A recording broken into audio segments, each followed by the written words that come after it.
Ladies and gentlemen, it's finally happened. Pigs are flying, corporations are putting people over profit, but best of all, Final Fantasy VII Remake is finally on track to hit PlayStation 4s around the world.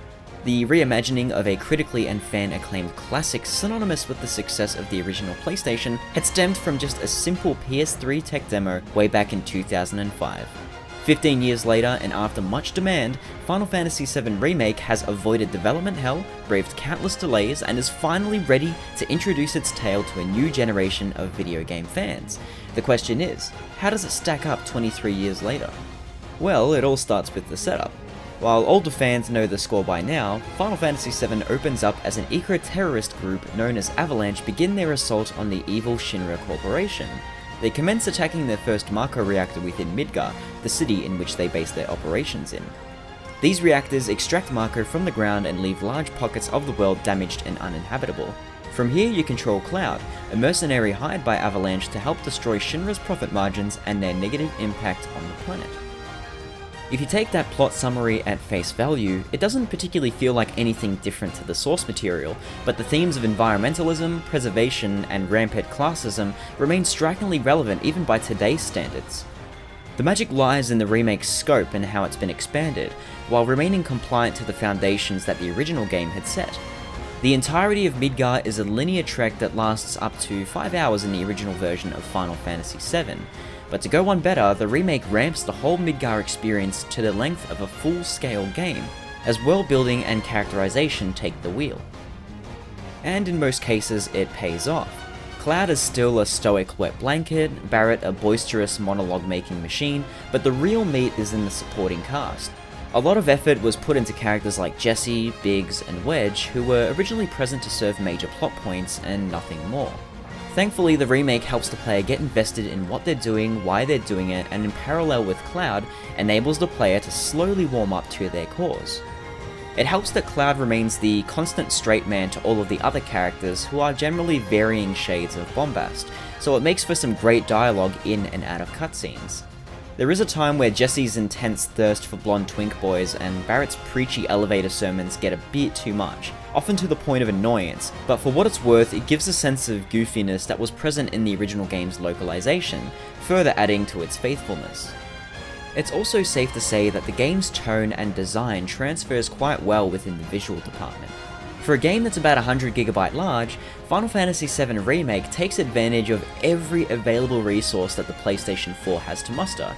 From the lamp-drenched upper plate streets to the desolate slums, there isn't a square inch that's wasted in the sweeping metropolis that is Midgar.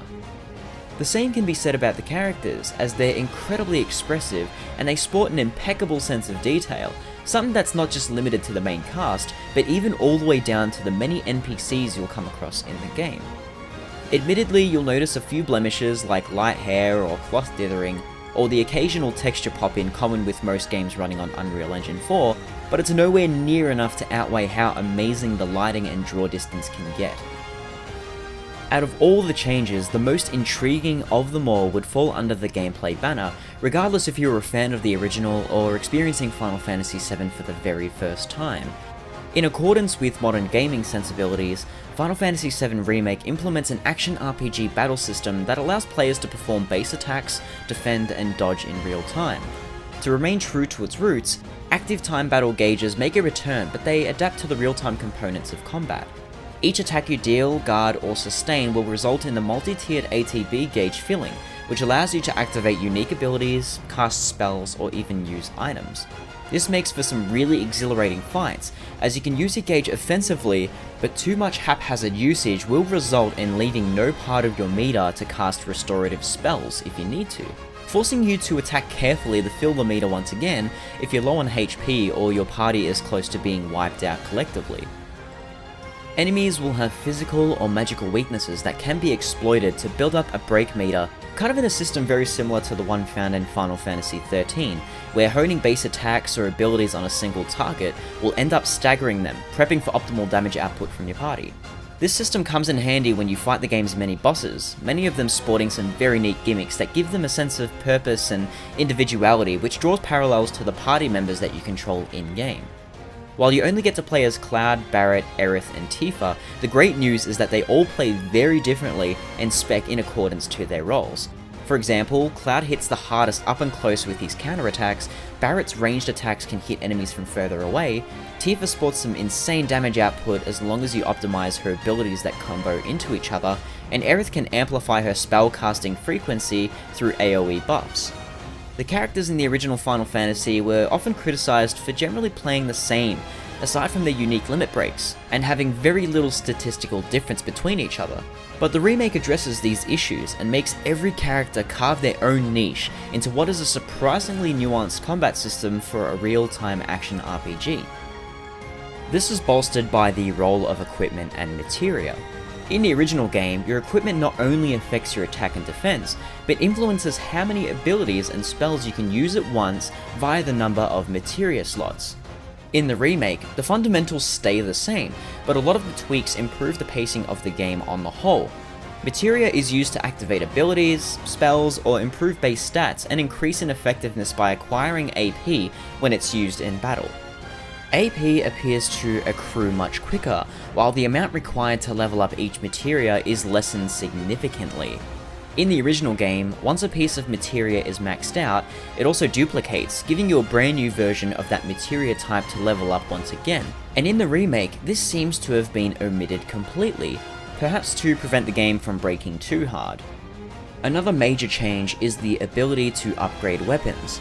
Rather than just swapping out weapons with bigger numbers, bigger attack power and bigger defense, Final Fantasy VII Remake sports a system similar to the Crystarium in Final Fantasy XIII, once again, where attributes, max HP, and even additional materia slots can be added to a weapon by expending SP and upgrading it.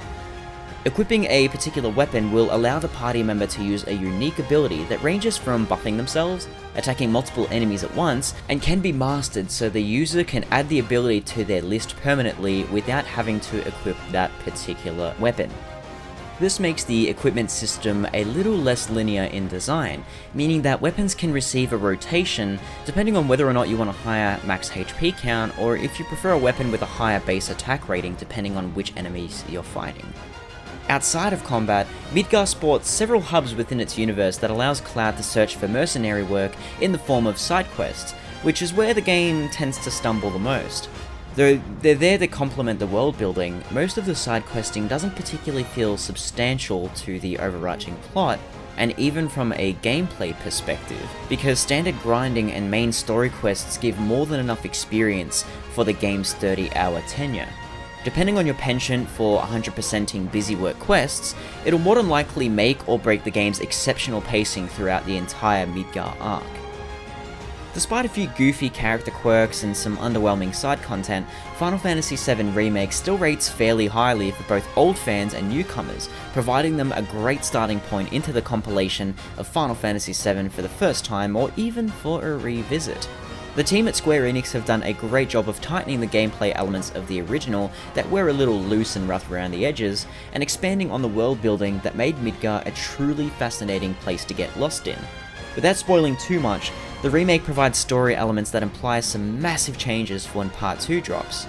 So even after finishing Final Fantasy VII Remake, it's quite clear that Square Enix have yet to show their hand completely, but when they do, we'll be there with bells on.